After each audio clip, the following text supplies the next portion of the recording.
Assalamualaikum warahmatullahi wabarakatuh. Alhamdulillahirabbil alamin, arrahmanir rahim, maliki yaumiddin, iyyaka na'budu wa iyyaka nasta'in, wassalatu wassalamu ala rasulillah wa ala alihi washabbihi wa man tabi'ahum bi ihsan ila yaumiddin. Amma ba'd. Alhamdulillah, segala puji bagi Allah Subhanahu wa taala yang telah memberikan kita nikmat keimanan, nikmat kesehatan, nikmat waktu luang, nikmat kesempatan, sehingga dengan nikmat-nikmat itu kita masih bisa menunaikan ibadah salat subuh berjamaah di masjid ini. Adapun pada subuh hari ini kita kembali melanjutkan kajian tafsir At-Tanwir kita, yang mana pada pertemuan kedua bulan lalu kita membahas secara garis besar tentang surah Al-Fatihah. Kemudian kita lanjutkan dengan Al-Baqarah ayat 1 sampai 5. Sebenarnya untuk pembahasan surah Al-Fatihah itu sangat panjang. Dalam tafsir At-Tanwir ini sangat panjang, sebenarnya ada sekitar 60 halaman kurang lebih ya, mungkin 50 halaman ya, 50 halaman. Namun hal itu banyak karena tematiknya ya, dan kami sudah sampaikan secara garis besar, secara ringkas di pertemuan ya sebelumnya. Oleh karena itu, kalau kita mau bahas tematiknya nanti akan lama. Kalau kami perkirakan mungkin kalau tematiknya Al-Fatihah kita mau selesaikan juga itu butuh 4 pertemuan kalau tidak ada halangan ya. Oleh karena itu kami melihat setelah menimbang dan seterusnya, mungkin dilanjutkan di surah Al-Baqarah ayat 1 sampai 5, karena tematiknya Al-Fatihah itu bisa didapatkan di pengajian-pengajian yang lain ya. Contohnya seperti tentang tematiknya Al-Fatihah, salah satunya mungkin tentang penciptaan manusia. Nah, itu kan bisa didapatkan di pengajian-pengajian lain. Tematiknya Al-Fatihah lagi ya tentang tentang bagaimana hidup di dunia, tujuan manusia diciptakan itu apa, untuk beribadah. Nah, itu kadang bisa masuk di kajian-kajian tematik yang lain. Oleh karena itu kita fokus pada tahlilinya per ayatnya ya. Kita bahas secara garis besar ya, agar kita punya gambaran, oh ternyata ini nih habis Al-Fatihah kenapa ini, dan seterusnya ya. Kemudian kita bahas dulu tentang surah Al-Baqarah ya. Kita materinya adalah pembahasan surah Al-Baqarah ayat 1 sampai 5. Surah Al-Baqarah ini sebagian ulama mengatakan bahwasanya banyak dari surah Al-Baqarah ini turun ketika awal hijrah. Jadi ketika hijrahnya Nabi ke Madinah ya. Nah, ini banyak surah Al-Baqarah turun. Dan banyak juga surah Al-Baqarah ini yang turun dia ketika haji wada, hadis haji perpisahannya Nabi Shallallahu alaihi wasallam ya. Nah, jadi Al-Baqarah ini paling banyak ayat-ayatnya ini turun di dua kejadian tersebut. Sebagaimana yang kita ketahui, surah Al-Baqarah ini terdiri dari 286 ayat ya, surah terpanjang di dalam Al-Quran ya. Kalau kita lihat itu dari juz 1 sampai juz 3 ya. Nah, kemudian karena banyaknya ayat-ayat surah Al-Baqarah ini turun ketika masa hijrah ya, ketika setelah hijrah, maka dinamakanlah surah Al-Baqarah ini surah Madaniyah. Jadi Al-Baqarah itu ada yang ayat-ayatnya turun sebelum hijrahnya Nabi Shallallahu alaihi wasallam, ada yang ayat-ayatnya turun setelah hijrahnya Nabi ke Madinah.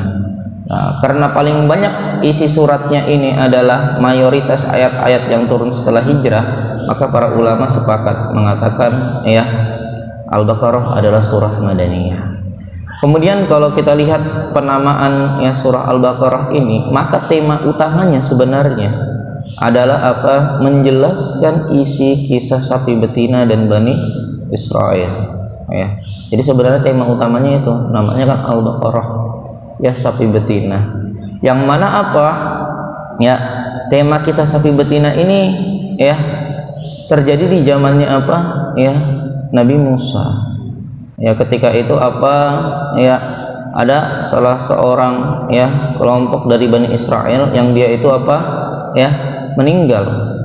Kemudian mengadulah ya kerabatnya tersebut bertanya kayak gitu, ini ada ya Musa ya apa namanya ada yang apa namanya ada ya orang kami, keluarga kami yang meninggal, minta tolong pada Allah kasih tahu siapa yang membunuhnya. Ya maka apa setelah ya Nabi Musa mendapatkan wahyu dari Allah Subhanahu wa taala, diperintahkanlah ya kata Nabi Musa, kalau kalian mau tahu apa namanya siapa pembunuh mayat ini, diperintahkan untuk apa mencari sapi betina kemudian disembelih. Ya nanti apa bagian dari sapi betina itu nanti apa kenakanlah, oleskanlah di mayat tersebut, nanti mayat itu akan bicara siapa yang membunuhnya. Nah kemudian ya apa namanya masuk ke pembahasan tadi itu kisah apa Bani Israel yang di dalam Al-Quran, yang dalam surah Al-Baqarah, yang dia itu apa tanya sapi betinanya bagaimana ya kan, yang akhirnya malah susah sendiri dia cari sapi betina karena terlalu ditanya-tanya ya sapi betina ini masih belum jelas, disuruh sapi betina yang awalnya sapi betina saja akhirnya apa harus apa spesifik ya dari segi umurnya, dari segi warnanya dan seterusnya, ujung-ujungnya malah apa mempersusah dirinya. Nah sebenarnya kisah utamanya surah Al-Baqarah itu ya. Nah kemudian dari kisah-kisah tadi itu baru apa dijelaskan hikmah-hikmahnya dan lain seterusnya, apa yang bisa diambil pelajaran dan lain-lain seterusnya. Jadi kisah utamanya surah Al-Baqarah itu adalah itu. Nah kemudian kalau kita lihat ya kesesuaian surah Al-Baqarah dengan surah sebelumnya yaitu adalah surah Al-Fatihah adalah apa? Di akhir surah Al-Fatihah kita meminta, kita memohon apa? Petunjuk ya Allah ya, yaitu jalan yang lurus. Ya ihdinas siratal mustaqim, ya Allah ya tunjukkanlah kami apa jalan yang lurus. Nah ini permintaan kita ini di ya dalam surah Al-Fatihah ya, jalan yang apa ya, tadi jalan yang orang-orang engkau berikan nikmat ya, jalan para nabi ya, para orang soleh terdahulu, jalan para ulama dan seterusnya. Nah kemudian di awal surah Al-Baqarah ini ya isinya adalah apa? Menjelaskan bahwasanya Al-Quran ini adalah kitab yang tidak ada keraguan di dalamnya, yang merupakan petunjuk bagi orang-orang yang beriman ya. Jadi kalau kita lihat di akhir surah ya Al-Fatihah kita minta petunjuk ya, di awal surah Al-Baqarah ini ngejelaskan ini nih Al-Quran nih petunjuk yang gak ada keraguan sama sekali, isinya semuanya pasti ya. Nah ini kamu ikuti petunjuk itu, sebenarnya seperti itu ya rentetannya ya. Jadi kenapa tadi itu setelah surah Al-Fatihah ya kemudian lanjutannya adalah apa surah Al-Baqarah tadi itu sebenarnya adalah menjawab ya keinginan kita, kita minta ya jalan yang lurus, dikasih tahu nih jalan yang lurus itu ini ya. Nah kemudian isi kandungan surah Al-Baqarah terdiri dari 3 ya. Yang pertama itu adalah akidah ya, jadi pembahasan tema-tema akidah ya. Kemudian yang kedua adalah syariat-syariat Islam. Kemudian yang ketiga kisah umat-umat terdahulu ya, kisah umat-umat terdahulu ya. Nah, karena surah ini begitu panjang sehingga apa seluruh tema Al-Quran ya, Al-Quran dibagi menjadi 3 ya isinya ya, akidah, syariat sama kisah-kisah ya, kisah-kisah umat terdahulu. Oleh karena itu ya Al-Baqarah ini menghimpun semuanya ya. Kadang ada mohon maaf kalau juz-juz 30 apalagi yang surah-surah pendek kadang isinya kisah saja ya. Contohnya surah Al-Fil tentang apa, tentang pasukan gajah yang nyerang Ka'bah, itu kisah saja, tidak ada syariatnya ya, tidak ada akidahnya ya. Nah, dan seterusnya. Nah, Al-Baqarah ini ya surah yang dia lengkap karena memang apa syamil ya, dia sangat apa besar ya sehingga bisa mencakup tadi itu seluruhnya. Kemudian kita masuk langsung ke surah ya Al-Baqarah ayat 1 dan 2 ya, 3, 4 dan 5. Nah ini pembahasannya dipisah ya karena dia temanya ya agak beda pembahasannya, aspeknya pembahasannya yang beda. Yang pertama dalam surah Al-Baqarah dikatakan Bismillahirrahmanirrahim ya, alif lam mim ya, sin dikatakan ya. Kemudian zalikal kitabula raiba fi hudal lil muttaqin ya, dikatakan alif lam mim, ya. Kitab ini, ya, kitab itu, ya, tidak ada keraguan padanya, ya. Petunjuk bagi mereka yang bertakwa.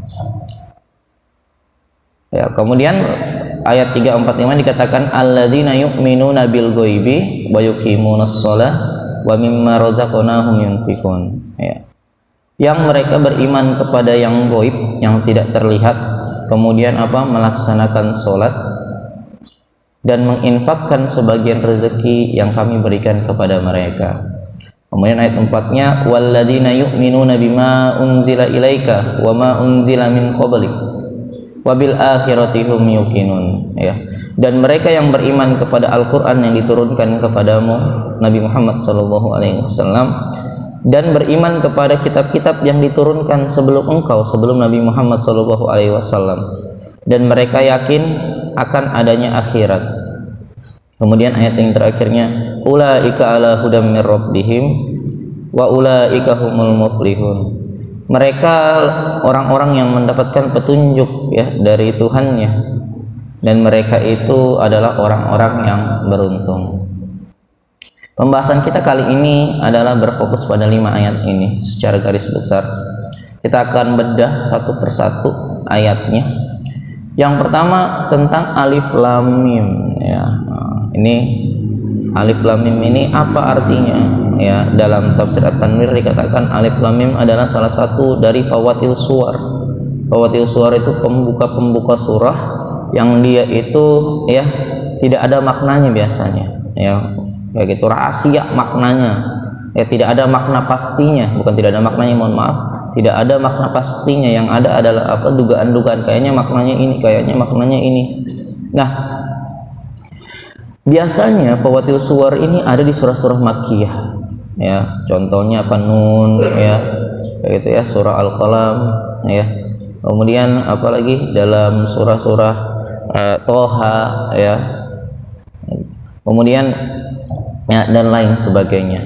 Nah, kemudian alasannya kenapa Allah Subhanahu wa taala memulai beberapa, ya, surah di dalam Al-Qur'an dengan fawatil suwar, yang artinya ini, mohon maaf kalau kita bahasanya gitu, ya, tidak ada arti pastinya. Ya, tidak ada arti pastinya. Ya, alasannya karena apa?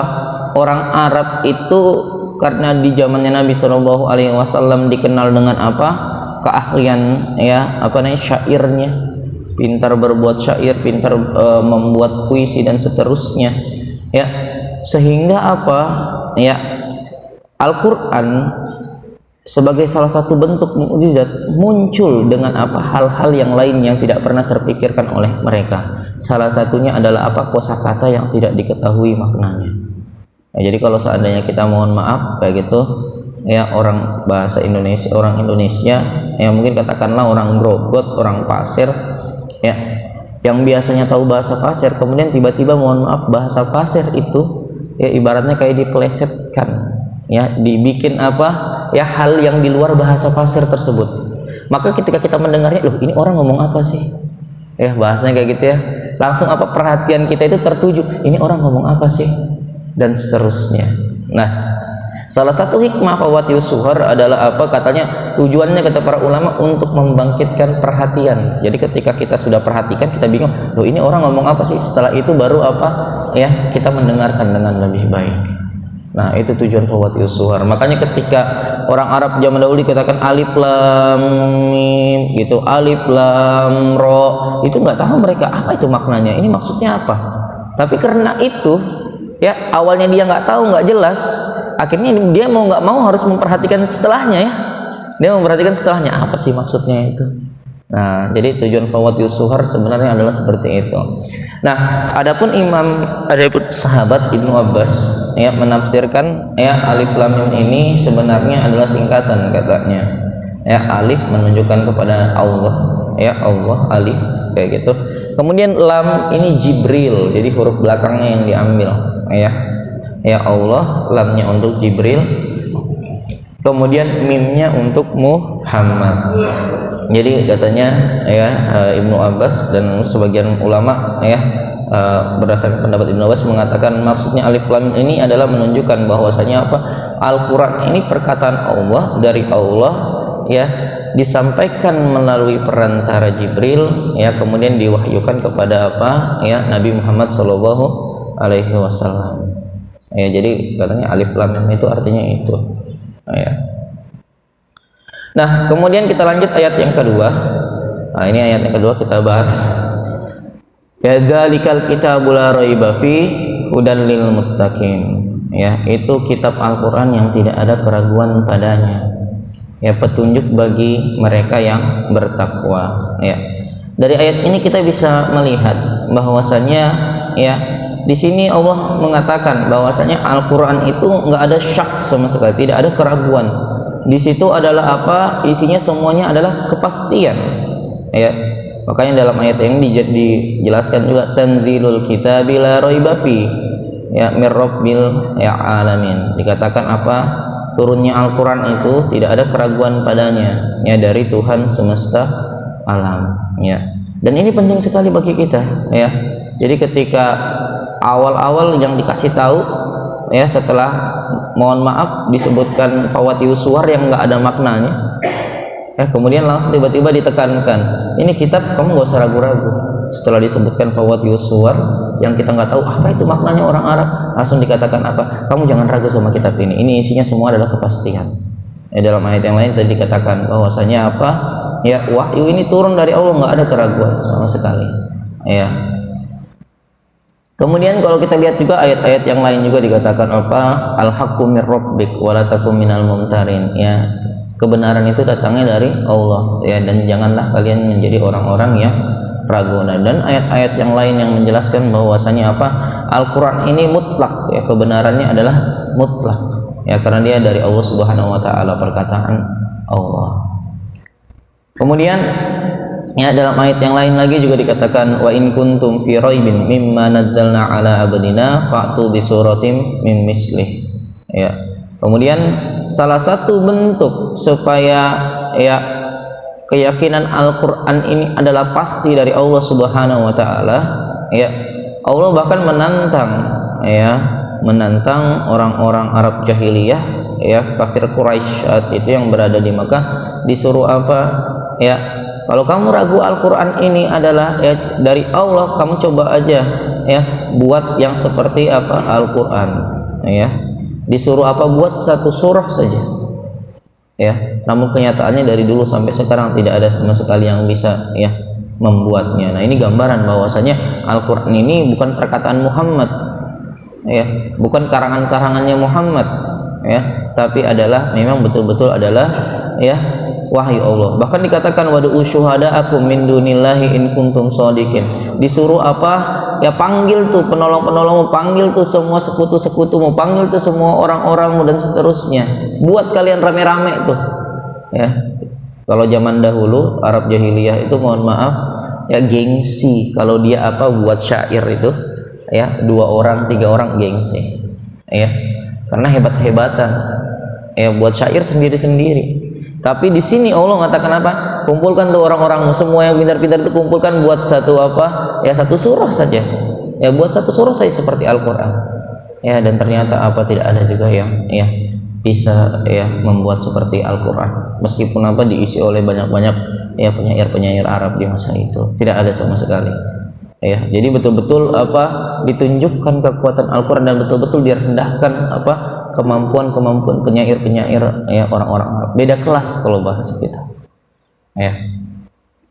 Nah, kemudian ya dikatakan juga dalam ayat ini dikatakan ya setelah Al-Qur'an itu tidak ada keraguan padanya, dijelaskan Allah mengatakan hudal lil muttaqin, ya, petunjuk bagi orang-orang yang bertakwa. Nah, apa arti kata al-muttaqin? Al-muttaqin itu dari kata al-ittiqa. Al-ittiqa itu artinya apa? Ya pertemuan atau batas antara apa dua benda. Jadi ada batasnya. Ya dia tidak apa berbaur jadi satu, tapi apa kelihatan batasnya. Dan kata para ulama ya dalam kitab Tafsir At-Tanwir, al-muttaqin itu adalah apa? Orang yang dia itu apa bisa menjaga dirinya dari sebab-sebab siksaan Allah di dunia dan di akhirat. Maksudnya adalah apa? Dia membuat antara dirinya ya dengan siksaan Allah itu adalah apa? Batas. Kalau bahasa kita perisai. sehingga apa, siksaan Allah itu baik di dunia maupun di akhirat tidak mengenai dirinya. Nah, itu namanya orang-orang yang muttaqin, ya. Nah, jadi orang yang bertakwa itu artinya orang yang dia apa, membuat batasan sehingga apa, siksa Allah tidak ya mengenai dirinya. Nah, kemudian cara yang paling utama untuk bertakwa adalah taatu awamirillah, adalah menaati semua perintah-perintah Allah, ya, wa tarku nawahi, dan apa, meninggalkan seluruh larangan-larangan Allah. Jadi apa yang diperintahkan Allah lakukan semua. Maka itu salah satu bentuk ketakwaan yang apa, membuat kita bisa apa, bebas ya dari siksaan Allah, ya. Nah, kemudian juga menjauhi larangan-larangan ya Allah Subhanahu wa taala, ya. Nah, kemudian kalau kita lihat lagi, tadi dikatakan petunjuk bagi orang-orang beriman. Ya, apakah cuma untuk orang-orang beriman saja? Pertanyaannya Al-Quran itu. Jadi kalau orang fasik kayak gitu, ya tidak dapat petunjuk Al-Quran. Ya, Al-Quran tidak berlaku bagi dia. Ya, apakah hanya untuk orang apa namanya Islam saja? Ya, kayak gitu. Jadi kalau non Islam, non Muslim, ya tidak berlaku petunjuk Al-Quran ya kepada dia. Nah, di sini ya dalam ayat yang lain dikatakan ya syahrul ramadan alladzi unzila fihil Qur'an, bulan Ramadan bulan yang di dalamnya diturunkan Al-Qur'an. Di dalam ayat lain dikatakan hudal linnas, ya petunjuk bagi manusia. Ya, jadi pengucapan petunjuk bagi orang-orang yang beriman, yang bertakwa, ya itu adalah apa, penyebutan khusus. Ya, adapun Al-Qur'an sebenarnya adalah apa, diturunkan ya untuk manusia. Kenapa? Ya, untuk seluruh manusia, untuk seluruh umat. Karena Nabi Muhammad SAW diutus untuk apa? Seluruh umat manusia ya di bumi ini. Ya, dalam ayat ini dikatakan wa ma arsalnaka illa rahmatan lil alamin, ya.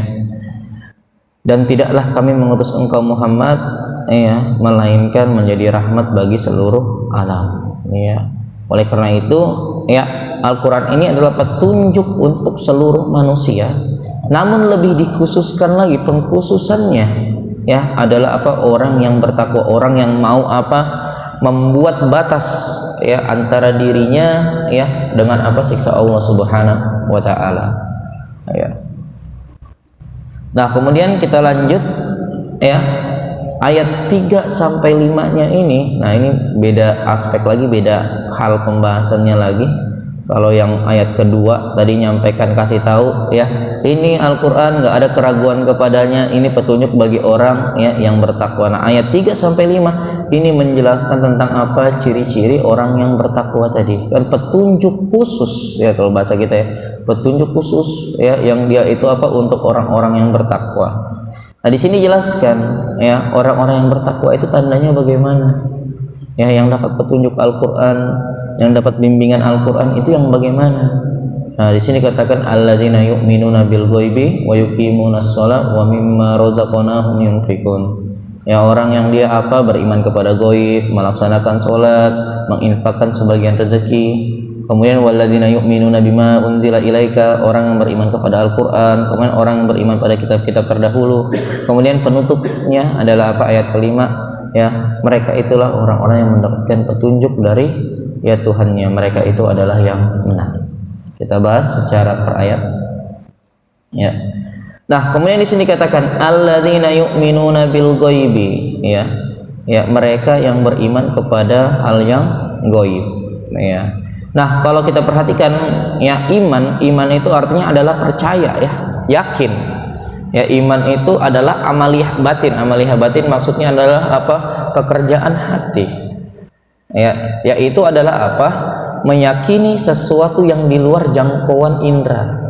Ya, nah itu kita yakin. Ya, mohon maaf gitu ya. Kalau sesuatu itu ya bisa kita indera, bisa kita lihat, bisa kita raba, ya, bisa kita dengar dan seterusnya. Ya, mudah sekali bagi kita untuk apa? Meyakini ya. Oh, ini ada buku ya, karena saya ngelihat ada buku di sini. Ya, saya bisa ngelihat, saya bisa pegang. Oh ya, ini buku kayak gitu. Kemudian saya tahu oh di sebelah gitu ada orang, karena apa? Terindra apa? Oh, ada suaranya. Ya, dan seterusnya. Nah, ini maksud kata iman ya adalah kita mempercayai yang di luar jangkauan indera. Mata kita nggak ngelihat, ya, kemudian apa, telinga kita nggak mendengar, kemudian kulit kita indera peraba merasa nggak bisa ngerasakan, meraba dan seterusnya, ya, dan seterusnya. Intinya di luar indera tersebut. Namun kita yakin hal tersebut ada. Kenapa? Disebabkan adanya dalil atau apa, akal yang sehat, ya. Jadi kalau kita punya akal yang sehat atau ada dalil Al-Quran yang jelas dan seterusnya, kemudian kita yakini kebenaran hal tersebut, meskipun kita nggak melihat, meskipun kita tidak mendengarnya, ya, kita tidak bisa merasanya. Tapi kalau kita lihat, oh ada dalilnya, oh kita tahu, oh kita pakai akal kita, ya, maka apa, ya, tadi itu, ya, kita bisa tadi itu yakin. Nah itu namanya iman, ya, itu namanya iman, ya. Nah contohnya, ya hal-hal goib itu maksudnya adalah hal-hal yang tidak terlihat. Jadi memang keimanan ini kita mengimani hal-hal yang goib. Contohnya apa itu? Ya, contohnya dalam agama kita sangat banyak sekali hal-hal yang goib. Ya, contohnya beriman kepada Allah. Ya, kalau kita lihat, ya Allah ini mohon maaf gitu, ya tidak bisa kita lihat, tidak bisa kita raba, tidak bisa juga kita dengarkan. Ya, kemudian apalagi malaikat, ya, kemudian jin. Ya, kemudian kalau kita lihat apa Nabi Muhammad SAW, kita nggak lihat zaman sekarang ini, nggak bisa kita ngelihat. Ya, bisa jadi mungkin kalau orang berpikir lah Nabi Muhammad itu adalah suka dongeng-dongeng aja, kisah-kisah, cerita-cerita saja dari orang zaman dulu, karena kita nggak pernah ketemu. Ya, kemudian hari kiamat, ya kita pikir yakin nih hari kiamat akan ada, ya. Sekarang alhamdulillah bumi aman-aman aja, umurnya bumi sudah berapa ribu, ya, kalau hitungan Masehi sudah 2000, aman-aman aja. Jangan-jangan nggak ada yang namanya kiamat dan seterusnya, ya. Kemudian takdir, ya, kayak gitu, beriman pada takdir, yakin nih, ya, semuanya itu sudah ditentukan, kayak gitu, ya.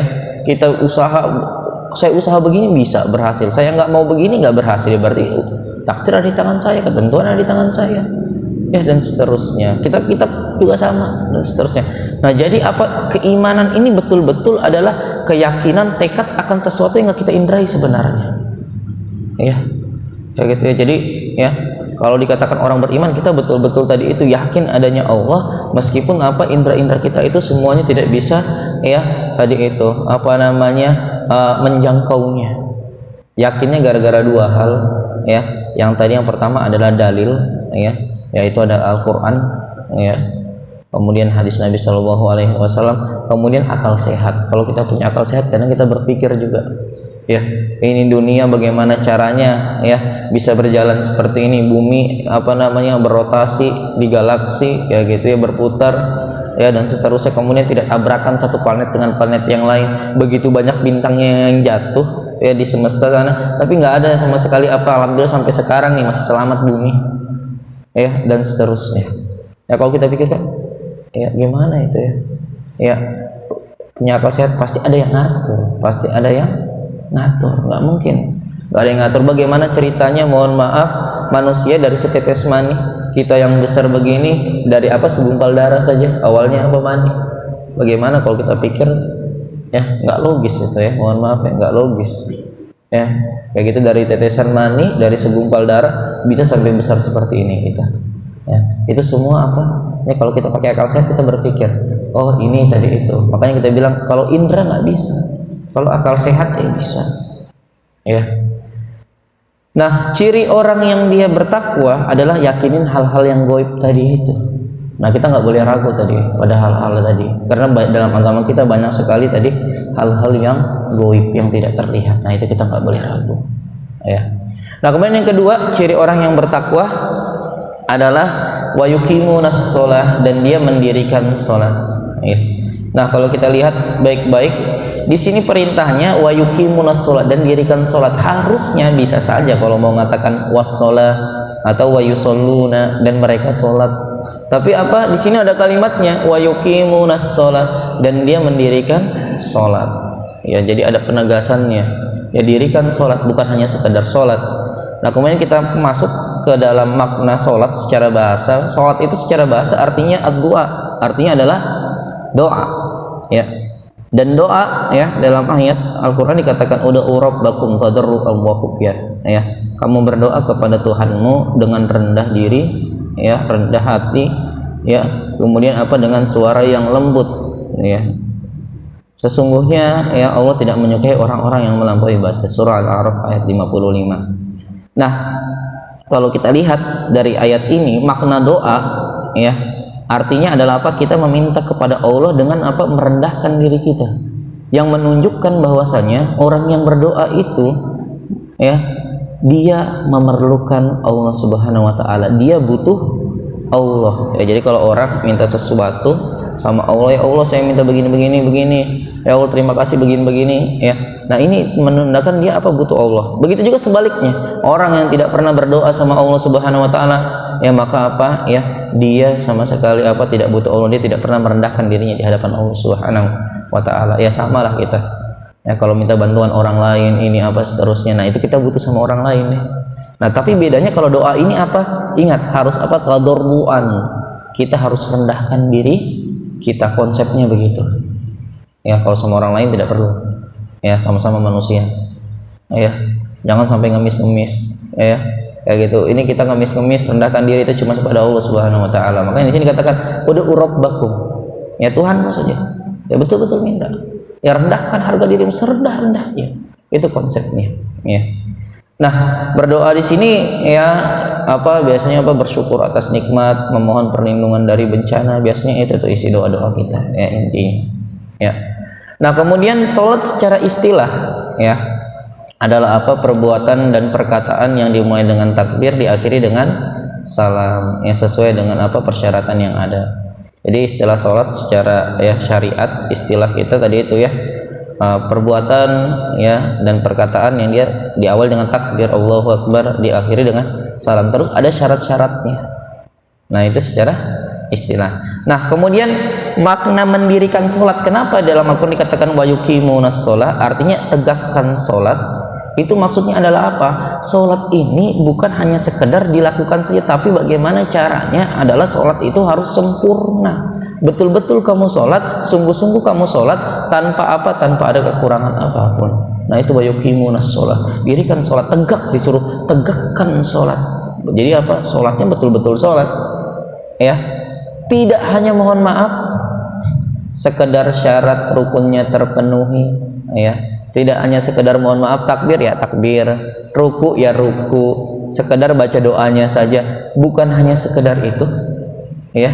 Karena kita diperintahkan untuk sholat yang betul-betul sholat, bukan hanya sekedar syarat dan rukunnya aja. Kadang kita mohon maaf sholat hanya berfokus pada syarat dan rukunnya saja, tapi penting juga adalah menghadirkan hati dalam setiap gerakan sholat. Itulah yang dinamakan khusyuk, ya. Jadi ketika kita takbir, gunakan hati kita, renungi, tadabburi dan seterusnya. Dalam setiap gerakan, dengar ayat Al-Quran dan seterusnya, semuanya tadi hadirkan hati kita. Nah, itu pengertian khusyuk, ya. Makanya dalam tafsir At-Tanwir ini tadi dijelaskan sekali, banyak orang yang dia terlalu berfokus pada syarat dan rukunnya, yang mana sebenarnya itu sudah dikuasai, tapi lupa menghadirkan hatinya, ya. Lupa menikmati, mentadaburi setiap gerakannya dan seterusnya. Makanya pikirannya kadang kemana-mana, ya. Tapi kalau sholat kita nikmati, hadirkan hati, setiap pergerakan, setiap semuanya, setiap yang kita dengarkan hadirkan hati kita, ya. Nah, itu yang namanya khusyuk. Nah, makanya di dalam surah Al-Mu'min, ya Al-Mu'minun, dikatakan qad aflahal mu'minun alladzina hum fi salatihim khashi'un. Beruntung orang-orang yang beriman, yaitu salah satunya adalah orang yang khusyuk dalam salatnya. Jadi ingat ya, penekanannya di sini jangan hanya sekedar salat, tapi kalau bisa tadi itu khusyuknya, ya, itu juga dilakukan. Jangan hanya cuma berfokus pada syarat dan rukunnya, tapi ya hadirkan hati dalam setiap salat kita, ya. Karena kita diminta untuk sempurna tuh salatnya, tegak, ya, bukan hanya sekedar salat. Ya, kalau menjadi orang yang bertakwa, yang beruntung ya begitu, ya. Nah, kemudian lanjutannya wa mimma razaqnahum yunfikun, ya. Kemudian ciri orang bertakwa lainnya adalah ya, dan dari apa yang kami berikan mereka menginfakkan. Nah, dikata min kan mimma itu dari kata min. Ya, nah min di sini katanya adalah min ba'diyah. Min ba'diyah maksudnya adalah apa? Min yang dia hanya apa, sebagian saja. Jadi maksudnya ya, dan dari apa yang kami rezekikan, dia itu menginfakkan sebagian hartanya. Nah, jadi ini konsep infak itu aslinya sebenarnya adalah tadi itu, bukan semua harta ya disedekahkan dan seterusnya, tapi apa, hanya sebagian saja. Ya, makanya zakat aja kalau kita mohon maaf hitung-hitungan zakat saja ya, kalau zakat mal 2,5 ya, kalau zakat yang lain paling tinggi itu 10%. Ya, ketika apa, dapat ya barang kayak gitu, contohnya kita lagi gali tanah terus tiba-tiba dapat harta karun berlian, 10% itu paling tinggi, di zakati 10%. Jadi paling tinggi itu seperti itu. Pertanian ada yang 5% kayak gitu kan, dan seterusnya apa 2,5 sampai 10% ya, kayak gitu ya. Jadi konsep infak, zakat, sedekah itu sebenarnya hanya sebagian saja, bahkan mohon maaf kecil sekali itu 2,5% ya. Nah, tujuannya apa? Katanya adalah tujuannya yang pertama adalah untuk ikhlas, kemudian yang kedua adalah apa, untuk terhindar dari riya. Ya, seseorang ketika dia menginfakkan hartanya dengan ya jumlah yang sedikit, lebih mudah ikhlasnya. Betul apa enggak ya? Kayak gitu. Kalau kita perintah syariat, ya kamu infakkan semua hartamu yang kamu punya, oh enggak ikhlas itu, nanti bisa begitu kita kenapa syariat itu begini dan seterusnya. Tapi karena sedikit sehingga apa, lebih mudah kita kasih. Oh hanya segini aja kok, ringan ngeluarkannya. Tapi kalau banyak berat tuh kadang ya. Nah, ini konsep syariat sebenarnya. Kenapa kita disuruh apa, berinfaknya itu sedikit, sebenarnya tadi itu supaya lebih mudah kita ikhlasnya ya. Karena ya Allah tahu ya kayak gitu ya, bahwasanya tadi itu ya yang namanya keikhlasan ini sangat susah, makanya dikasih tadi itu sedikit saja ya kan, mudah bagi kita. Oh cuma segini aja, masa nggak mau sedekah ya, cuma segini ya, seperti itu. Kemudian yang kedua, kenapa juga bukan banyak ya? Tujuannya salah satunya adalah apa ya, agar menjaga diri kita tadi itu untuk tidak riya, tidak cari popularitas, tidak ingin dikenal dan seterusnya.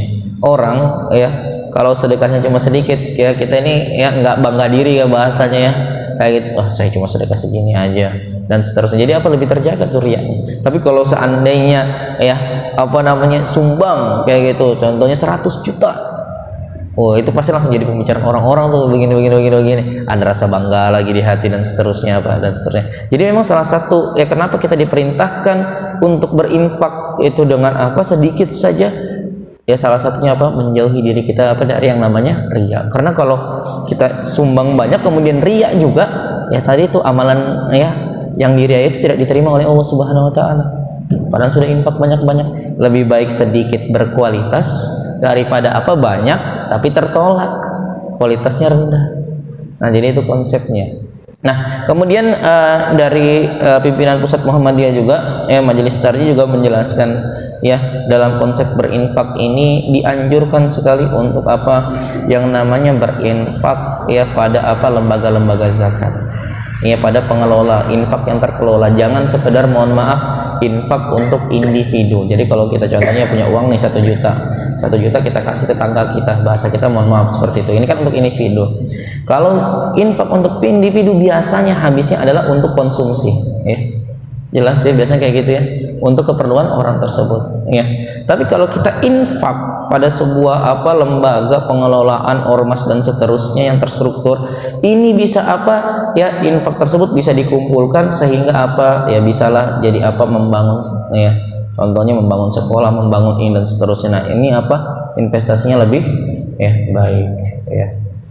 Nah, kemudian yang terakhir ya, tentang ayat keempat ya, walladzina amanu bima unzila ilaika ya, orang yang dia beriman pada Al-Qur'an ya, wa ma unzila min qablik ya, dan apa, beriman kepada ya sebelum ya ayat kitab-kitab yang sebelum Al-Qur'an.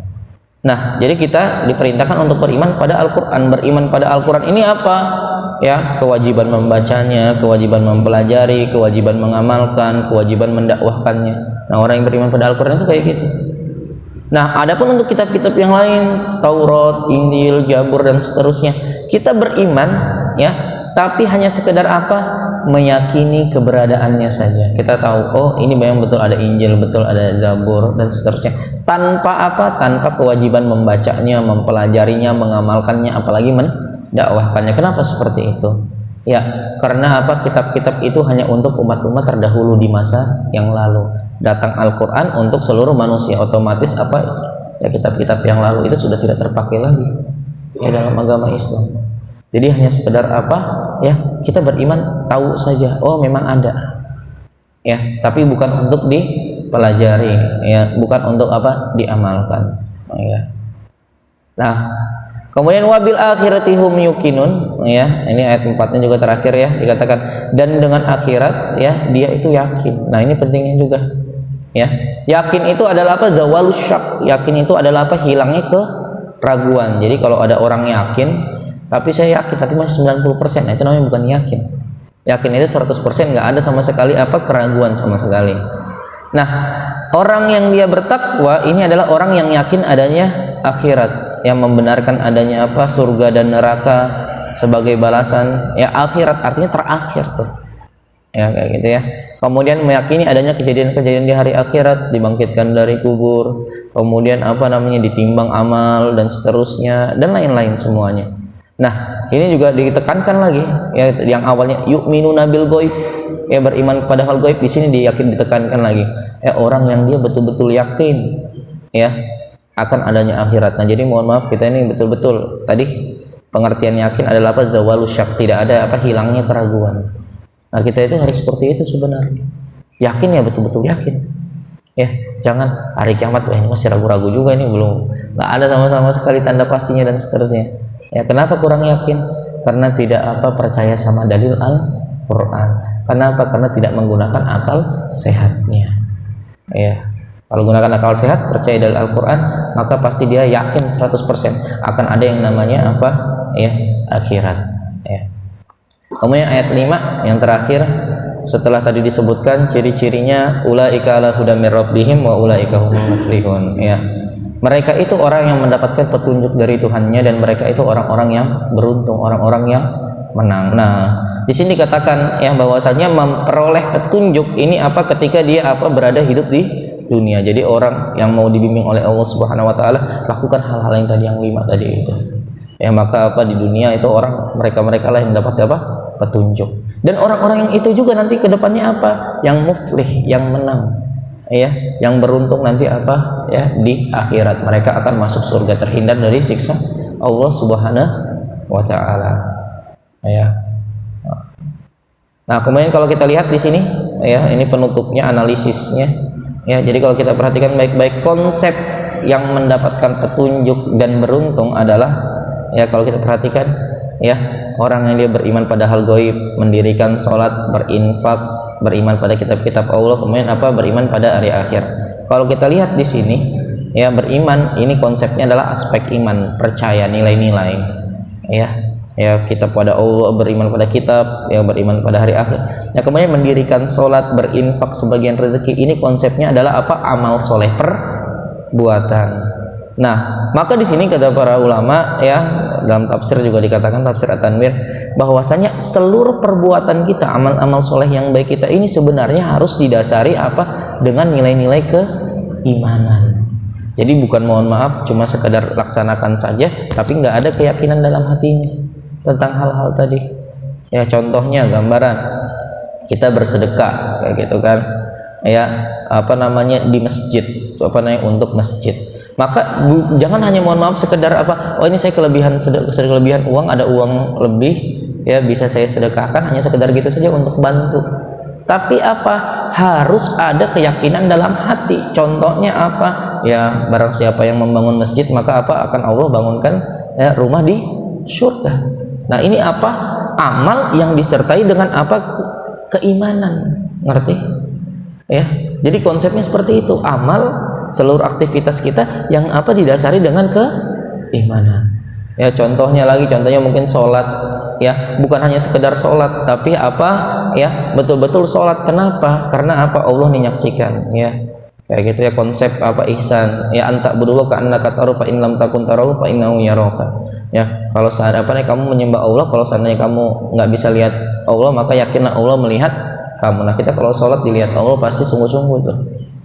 Ya, jadi apa? Seluruh aktivitas kita, amal kita harus didasari dengan konsep keimanan. Bukan hanya tadi itu sekedar berbuat saja sekedar iseng saja, sekedar ikut-ikutan, enggak, tapi tadi itu harus ada keimanan, yakin adanya akhirat, makanya kita berbuat amal soleh di dunia ini, selalu konsepnya seperti itu ya, kayak gitu. Iman kemudian melahirkan amal, konsepnya apa? Yakin ada akhirat, makanya kita apa?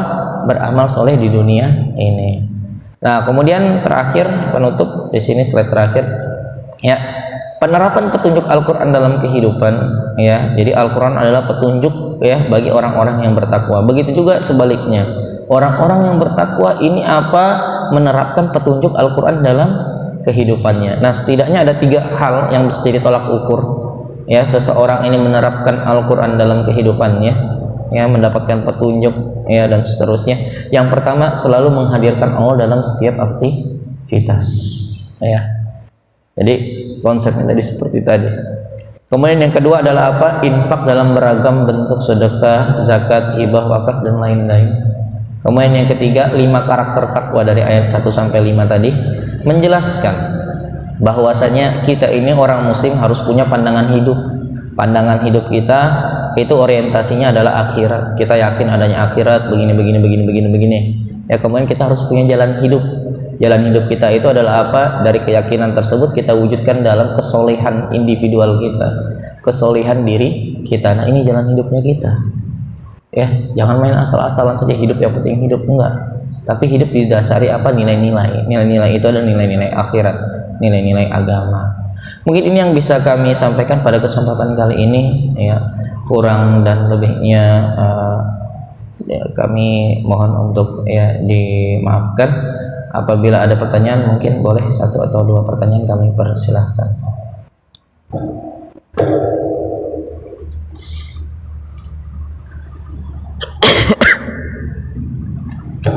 Tidak ada, mungkin kita cukupkan sama-sama untuk pengajian tafsir At-Tanwir kita di surah Al-Baqarah ayat 1 sampai 5 dengan sama-sama membaca doa kafaratul majlis. Subhanakallahumma bihamdik asyhadu an la ilaha illa anta astaghfiruka wa atubu ilaik. Wassalamualaikum warahmatullahi wabarakatuh.